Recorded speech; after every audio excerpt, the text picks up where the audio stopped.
the story of Goldilocks and the Three Bears?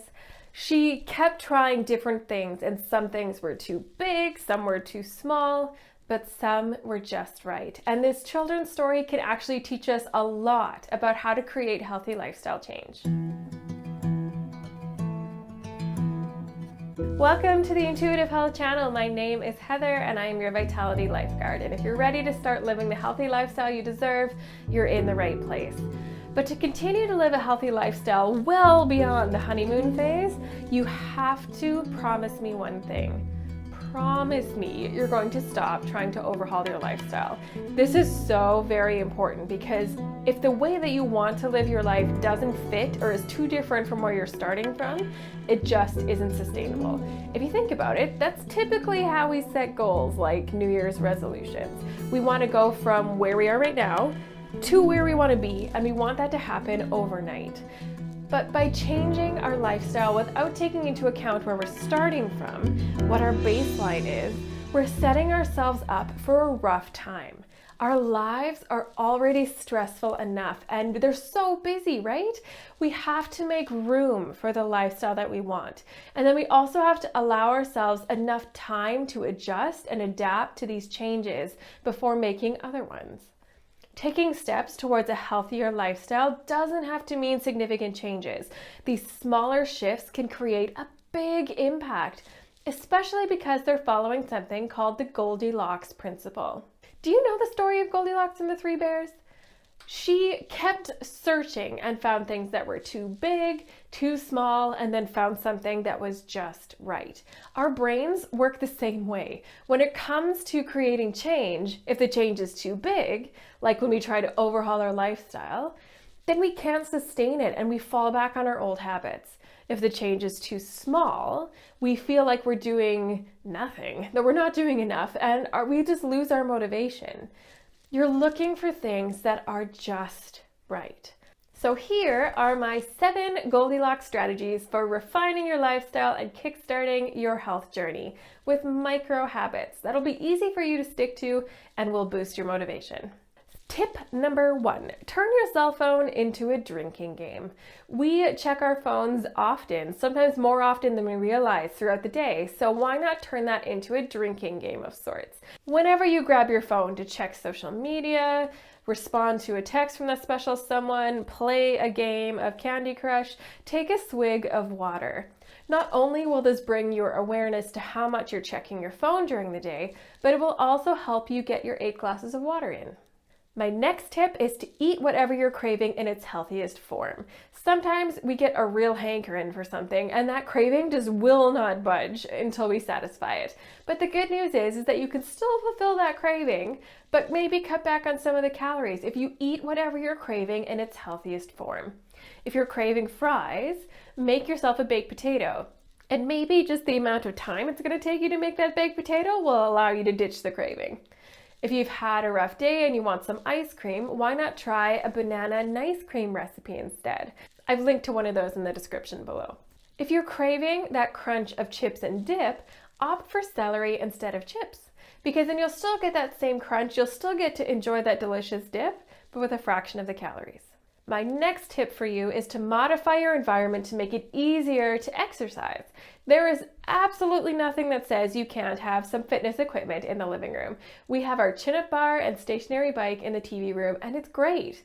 Then when we're catching a show, we have the visual reminder to get moving during commercial breaks. But it doesn't have to be this big. You can also set up some dumbbells right next to where you sit when you watch TV. And then when the commercials come on, you can do a couple of bicep curls. You can have a kettlebell there. You can jump up and do a few squats, resistance bands to help with stretching. There's a whole pile of different things that you can do. You can also do a few squats in the morning while your coffee is brewing. Look for little moments in your day when you would otherwise be stationary and just try and get a little bit more movement in. My next strategy is to pair new habits with your existing routine. So if you want to start meditating but don't have the time, make everything about your routine mindful. So when you're having your shower in the morning, really pay attention to what's happening. Feel as the water is running down your body, what it feels like as it runs through your hair and washes out the shampoo. When you're brushing your teeth, Pay attention to what you're actually doing. Don't be miles away already at your meeting thinking of what you need to talk about. Pay attention to what you're doing in that moment. And when you're waiting for your coffee to brew in the morning after you've done your couple of squats, you can also take a few mindful breaths. If you want to start walking more, try leaving your running shoes out by the front door right where you usually drop your keys. So when you get home from work, you can change into your running shoes and go for a quick walk around the block. This technique is called habit stacking, and it's a really great way to build momentum and start to add new habits to your existing ones. My next tip for you is to make your day a little bit harder. I don't know if you've seen the video by Dr. Mike Evans called Make Your Day Harder. I'll link to that also in the description below. But if you haven't, I would totally recommend you take a few minutes to watch it. It talks about a bunch of little ways that you can make your day just a little bit harder without it being too much, and then get a little bit more physical activity in. There's a lot of new research rolling out about this right now.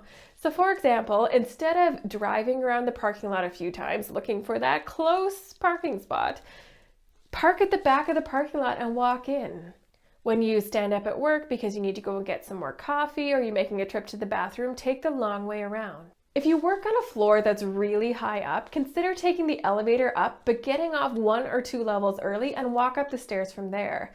Or if going up the stairs is too much for you, then take the elevator up 1 extra floor and then walk down a flight of stairs. All of these little refinements add up over time, but without feeling like you're overhauling your lifestyle. So they are totally a good way to go. My next strategy for you is the 15-minute rule. And I talked about this on my Intuitive Health Minute, which is an Alexa morning briefing. I also talk about it on my Instagram stories. And this rule, the 15-minute rule, is that if you can walk there in 15 minutes or less, put your car keys away. Because by the time you grab your car keys, find your wallet, go into the garage, start the car, drive out, drive to the place, find a parking spot and walk in, it's probably about 15 minutes anyway. If you think about it, if you live close enough to walk to a grocery store, you can bring bags and do smaller grocery shops so that you can carry everything home, because this might also help you to stick to your shopping list, because those extra tempting treats will be just one more thing that you have to carry home. And that might help you leave them behind on the grocery shelf. Plus, the 30-minute round trip can only do your body good. My next tip for you is to try and avoid all or nothing thinking. So let's say that you wanted to get up and get your workout in before you met a friend for coffee, but you kind of slept in a little bit, you had to do a few other things, and so you're running out of time and you're not sure if you're going to be able to make it all the way to the gym, get your full workout in, and then still make it home in time to shower, dress, and go out and meet your friend. So you just choose not to do anything at all. But there are so many YouTube videos that have a quick 10 to 15 minute workout that have these high intensity interval training exercises in them, and they still get a really good sweat, lots of results for your body, but in such a small amount of time. And when you're thinking in this trap of all or nothing thinking, you can be like, well, I can't go to the gym, so I won't work out today. But 10 minutes is better than no minutes. So why not do something like that instead? All right, so I know I said I had 7 tips for you, but I have one more. So here's a bonus tip. Chew gum while you're prepping food. It is so easy to sneak in a few nibbles of whatever you're preparing for dinner, so chew gum while you're prepping food. Spearmint doesn't go with many other flavors, and that will make it easy to stop snacking when you're cooking. I have a free guide that goes along with what we talked about in this video, and it covers all of the 7 tips. It'll give you a nice little quick reference. Plus, I also have a little guide that talks about some of the apps that will make your life and your healthy lifestyle a lot easier. I talk about meal planning, hydration reminders, a few meditation apps, so many more. And the good news is all of these apps are free, so it won't even cost you a cent.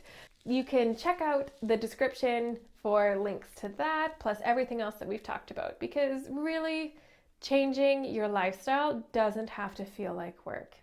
Thank you so much for watching. Every Monday I release a new episode, so if you're interested in learning how you can have it be easy for you to be healthy, hit the subscribe button and the little bell so you'll never miss an episode. Take care, have a great week, and I will see you next time.